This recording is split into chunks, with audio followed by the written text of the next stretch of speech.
capacidad de crédito que consumíais, ya no está. ¿Qué os creéis vosotros? ¿Cómo creéis que funciona esto? Bueno, entonces, y efectivamente fue así, ¿eh?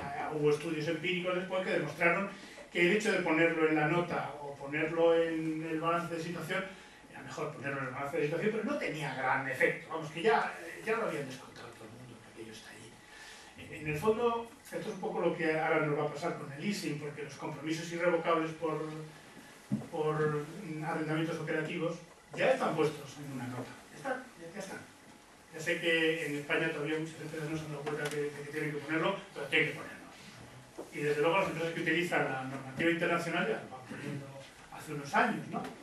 Entonces, cuando ahora se les obligue, a partir de que corresponda, ¿no?, en lo que sean pagos irrevocables, a ponerlo como un activo y como un pasivo, por ejemplo, si ya lo poníais sobre previsto, ya estaba contabilizado como deuda.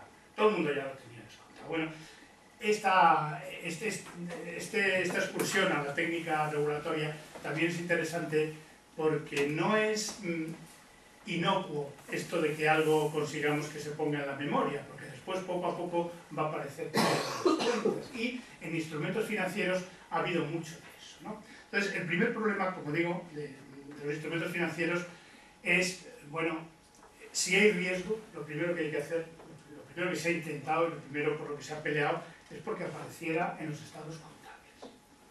Es decir, primero la memoria y después, si era posible, en el activo y en el pasivo del balance de situación. Primero es el problema. El segundo problema es, evidentemente, la valoración. Pero, cuidado, este es un tema que desde mi punto de vista ahora, según lo estoy exponiendo, es un tema relativamente menor. Porque si ya está, alguien nos tendrá que decir cuánto vale.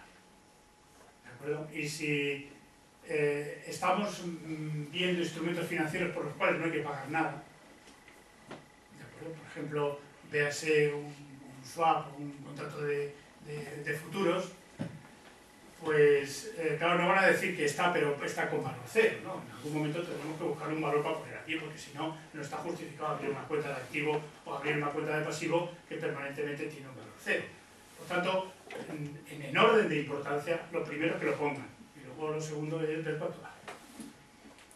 Y ahí es lo que viene el tema de la valoración, que ya digo, casi es lo de menos. El problema de la valoración tiene que ver con otra cosa totalmente diferente. Y tiene que ver con dos cosas totalmente diferentes. La primera es que en instrumentos financieros también se ha forzado el modelo contable para que se hiciera una contabilidad a medida del objetivo que tenía la empresa con la partida correspondiente. En el modelo tradicional de contabilidad, si uno tiene un edificio, tiene un edificio. Y no tiene que decir para qué va a utilizar ese edificio. ¿De acuerdo? No sé si sabéis lo que estoy diciendo. O una existencia, ¿no? O una filial. Yo tengo una filial, no tengo que andar diciendo si la quiero vender o no la quiero vender. Yo tengo una filial. ¿De acuerdo? De ahí hemos pasado a otra cosa importante, y es que para evaluar el riesgo de ciertas partidas hemos empezado a exigir que nos digan, vale, tú la tienes, y ahora dime para qué. Porque el riesgo que uno tiene si tiene una filial, luego vemos con instrumentos financieros más genuinos, ¿no? Si tiene una filial que la quiere vender o no la quiere vender, pues es totalmente diferente. Si no la quiere vender, la explotará y tendrá un efecto por la inversión desplazado en el tiempo, repartido en el tiempo, pero si lo quiero vender, resulta que el próximo año me voy a ver con ganancias, con pérdidas, con excedentes de tesorería, lo que sea, ¿no? Entonces, de la contabilidad de instrumentos financieros nos ha surgido esta necesidad, que ya digo, en la antigua contabilidad era muy rara, era un asunto muy raro, que es una contabilidad por razón del objetivo que yo tengo. Entonces ahora decimos, a ver, un momento, que yo tengo un edificio, dime para qué lo quiero. Es un edificio para la explotación, estoy explotándolo, lo estoy ocupando yo, tengo allí mis oficinas, mis talleres, mis almacenes. Ah, eso es un edificio. Pero si yo lo tengo para otra cosa, que es, por ejemplo, para alquilarlo, aunque no lo tenga alquilado, ¿no? O para que se vaya revalorizando y venderlo en algún momento, esto es otra cosa. No me digas que tienes lo mismo. El edificio, la fotografía será exactamente la misma, pesará lo mismo, se tenga para lo que se tenga, y sin embargo, ahí nos obligan a decir esto es un inmovilizado material o esto es una propiedad de inversión, una inversión inmobiliaria. En este caso lo he sacado aquí porque ahí no se nos da el problema de criterios diferentes de valoración, por lo menos en el Plan General de Contabilidad Español. Las normas internacionales es otra cosa un poco diferente, ¿no? Porque parece que en las normas internacionales los activos de explotación pues, tienen vocación de ir al coste histórico, mientras que las inversiones inmobiliarias poco a poco nos obligarán a irla valorando, aunque no sea obligatorio ahora, sino optativo, al valor de razonable. Y saco aquí lo que he dicho antes, y ya es obligatorio decirlo cuentas. O sea que de las cuentas, perdón, en la memoria, de la memoria a las cuentas, a un paso, la siguiente vuelta de tuerca de la norma internacional de contabilidad correspondiente nos obligará a valorar las inversiones inmobiliarias a valor razonable y ponerlo en el balance de situación y llevar las pérdidas y las ganancias a la cuenta de resultados. Pero bueno, yo solo lo he dicho para que se vea que esto también es una tendencia de los últimos 20 años. Ahora, una misma partida, dependiendo de cuál sea el objetivo, la expectativa que la empresa tenga, claro, hay un riesgo totalmente diferente y se nos obliga a ponerla en cuentas diferentes y probablemente, aunque en este caso del inmovilizado no sea forzosamente así, a contabilizarla con criterios diferentes. En el caso del de los instrumentos financieros, esto se dio desde el principio. La normativa sobre instrumentos financieros, que proviene del FAS, es una normativa diseñada fundamentalmente por la presión que las autoridades bancarias norteamericanas querían poner sobre los activos de las compañías que regulaban, ¿no? del sistema bancario. Entonces, no sé si lo habéis visto, porque aquí ya nos ha llegado la clasificación como una clasificación establecida, ¿no? Pero esto de hablar de carteras de negociación, de carteras de disponibles para la venta, como ha hecho Leandro ahora, esta costumbre proviene claramente de las prácticas bancarias. El regulador, el supervisor, quería saber perfectamente para qué tenía esa inversión la empresa.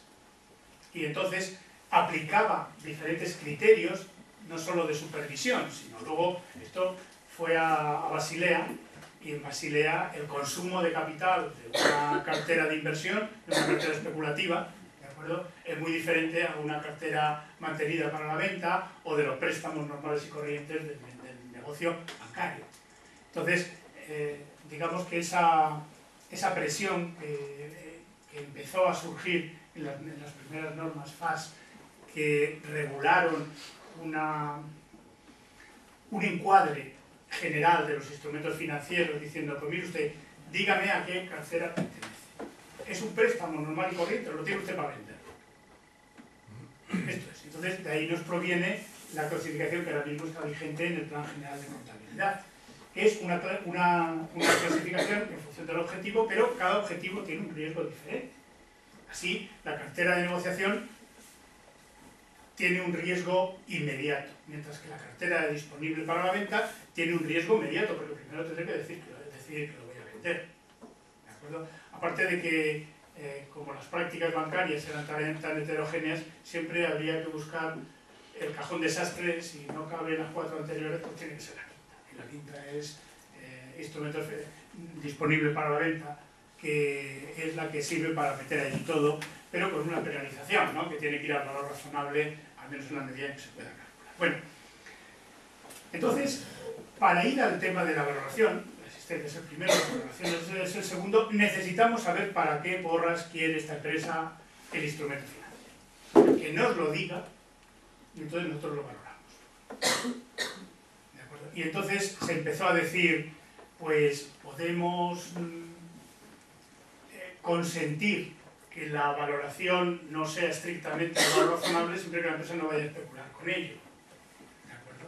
Y entonces, por eso, la conservación del valor nominal o el coste amortizado, en definitiva, eso era una valoración interna, no estaba soportada por del mercado, pero no había riesgo de mercado. Entonces, si yo tengo un préstamo hipotecario, por ejemplo, en el caso de un banco, si tengo un préstamo hipotecario, sí, 30 años, pero yo no pienso hacer ni cédulas hipotecarias, ni nada, ni venderlo, ni nada, pues bueno, lo valoro un procedimiento interno, que es repartir, utilizando el criterio del devengo de toda la vida, los costes y los beneficios a lo largo de toda la vida del préstamo, y tengo eso que llamamos coste amortizado.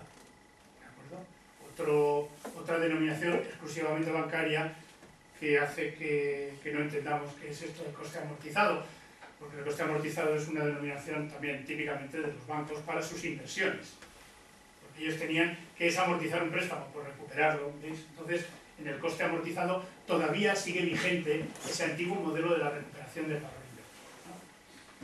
Pero en la medida en que los instrumentos financieros se tenían más para vender, el riesgo era ya totalmente diferente. Entonces se dijo, aquí ni el coste histórico ni una valoración interna como podía ser el coste amortizado no sirve para nada. Si lo que quiero es venderlo, pues la mejor información que el supervisor bancario podía exigir era que se lo valoraran continuamente al valor razonable. No tanto, cuidado, no tanto, y esto yo creo que es una cosa bastante importante a la hora de discutir con los instrumentos financieros, el valor razonable no se impuso ahí porque reflejara la realidad, que es una cosa importante, y luego hemos visto que a veces con la creatividad que montamos en el valor razonable, muchas veces no refleja la realidad, pero ya he dicho que voy a suponer que el valor razonable se calcula bien y que no hay ningún problema, para no meterme en líos. No, lo importante no es que esté valorado al valor razonable, no, esto no es lo importante. Lo importante es que se refleje el riesgo. ¿Y cuál es el riesgo? No, el riesgo es de que varíe el valor razonable de un año a otro. O sea, que lo tenemos al valor razonable no tanto porque nos guste tenerlo a un precio que se parezca al de mercado, sino porque en la medida en que yo tengo el valor razonable y lo actualizo continuamente, los riesgos subyacentes a la partida se me van a reflejar. Primero en el valor y después porque tendré que imputar las diferencias a algún sitio.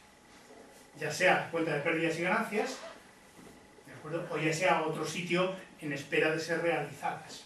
Entonces, este es el segundo problema. Una vez que ya tenemos el instrumento financiero, si con el instrumento financiero no vamos a especular, no lo tenemos para ganar dinero, en el corto o en el largo plazo, me da igual, lo valoramos a un coste modificado, el coste amortizado y si lo tenemos para ganar o perder dinero, y por tanto el riesgo está en que tenemos un precio de mercado y un riesgo de mercado, evidentemente, pues lo valoramos.